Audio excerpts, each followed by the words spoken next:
Sejam bem-vindos ao canal para mais uma questão de concurso comentada, ENAM 2024-2, questão de número 46 sobre processo civil.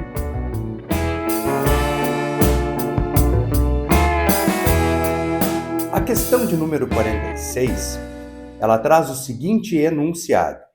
Em determinado processo no qual havia sido deferido a ambas as partes o benefício da justiça gratuita, ou da gratuidade da justiça, o magistrado, à luz dos elementos coligidos aos autos, concluiu que o réu vinha incorrendo em uma série de condutas processuais, sobretudo por meio de petições protocolizadas por seu advogado, que inequivocamente visavam obstacularizar a efetivação prática da tutela provisória concedida em favor do demandante. Assim, o juiz da causa advertiu o réu sobre a possibilidade de configuração de ato atentatório à dignidade da justiça. Contudo, persistiu o demandado, por meio de seu patrono, na criação de toda sorte de expedientes voltados para embaraçar o efetivo cumprimento da tutela provisória. Neste cenário, assinale a opção que apresenta corretamente a ação que caberá ao juiz. Benefício da justiça gratuita. Lei 1060 de 1950, tá? Ela não foi revogada pelo CPC. Ela foi complementada pelo CPC, que no seu artigo 98 diz assim: a pessoa natural ou jurídica brasileira ou estrangeira com insuficiência de recursos para pagar as custas, as despesas processuais e os honorários advocatícios tem direito à gratuidade da justiça na forma da lei. Parágrafo 4º. A concessão de gratuidade não afasta o dever de o beneficiário pagar ao final as multas processuais que lhe sejam impostas. Então, antes de mais nada, nós temos que pensar que o benefício da justiça gratuita é um nome equivocado, tá? Porque se é gratuito, significa que há isenção, mas não há isenção. As custas, os honorários, eles incidem. Eles só são inexigíveis, ou seja, o crédito existe, ele é certo, ele é líquido, mas ele não poderá ser executado. Bom, esse crédito inexigível diz respeito a custas, honorários e despesas do processo. Multas são sanções por ilícitos processuais. Então, elas não estão abarcadas pelo benefício da justiça gratuita. Segunda coisa, não confundir ato atentatório à dignidade da justiça com litigância de má-fé. A litigância de má-fé está lá no artigo 80 do CPC, parte geral, e se presta para tudo.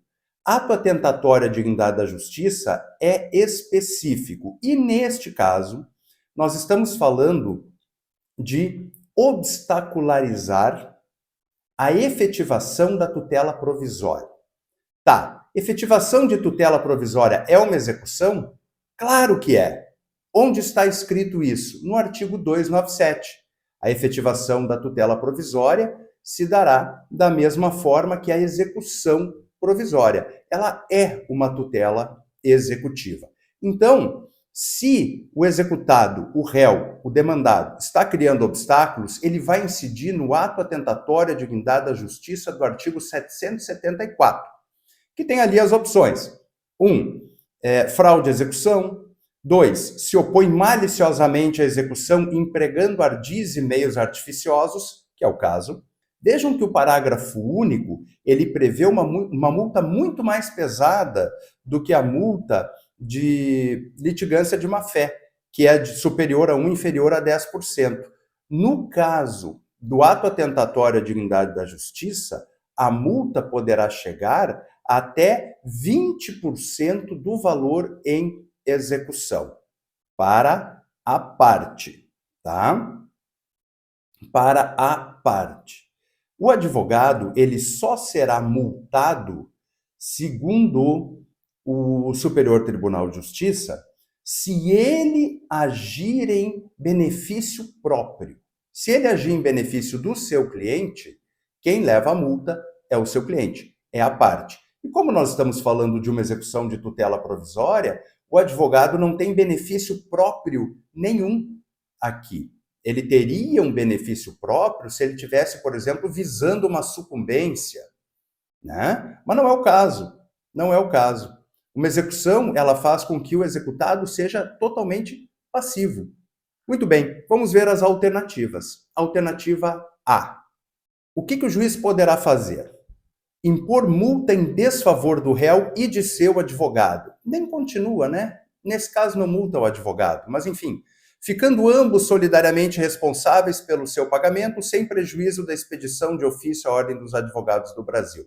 A multa, ela é exclusiva para o réu e não para o advogado. B. Impor multa em desfavor do réu, a qual, não sendo paga no prazo fixado, será inscrita como dívida ativa da União ou do Estado, sem prejuízo da aplicação de sanções criminais, civis e processuais cabíveis. Bom, para a gente entender aqui, a primeira coisa que a gente tem que levar em consideração é: essa multa do ato atentatório à dignidade da justiça, ela vai para o Estado ou para o exequente?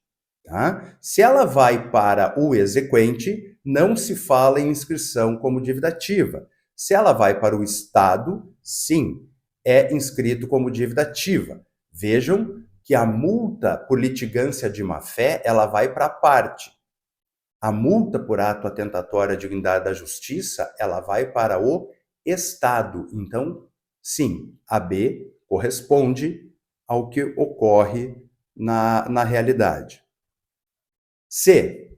Impor multa em desfavor do réu, isentando-o, contudo, de seu pagamento, por força do benefício da gratuidade de justiça que lhe havia sido deferido. Como eu já falei aqui, o próprio parágrafo 4º do 98 do CPC já diz que o benefício da justiça gratuita não abarca multas. E outra, não há uma isenção, não é mesmo? Há uma suspensão da exigibilidade, que é outra coisa.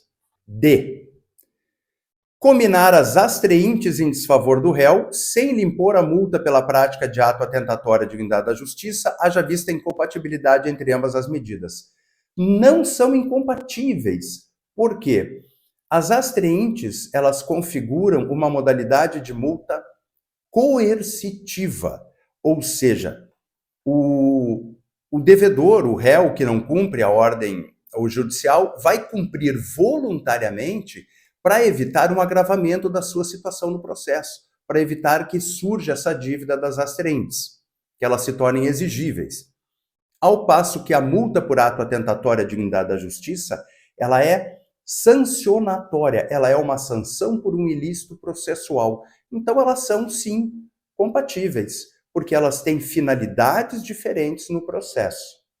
E cominar as astreintes em desfavor do réu, sem lhe impor a multa pela prática de ato atentatório à dignidade da justiça, o qual não se configura nas hipóteses de criação de embaraços à efetivação das decisões de natureza provisória. Sim, a efetivação da tutela provisória, segundo o artigo 297, é uma modalidade de execução provisória.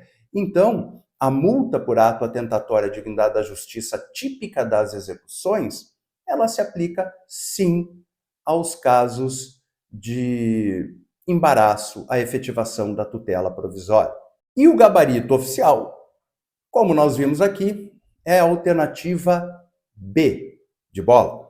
Eu espero que você tenha gostado desse vídeo. Se você gostou, se inscreva no canal, curta, compartilhe, nos ajude a espalhar a palavra e continuar produzindo conteúdo de qualidade. Muito obrigado e até a próxima!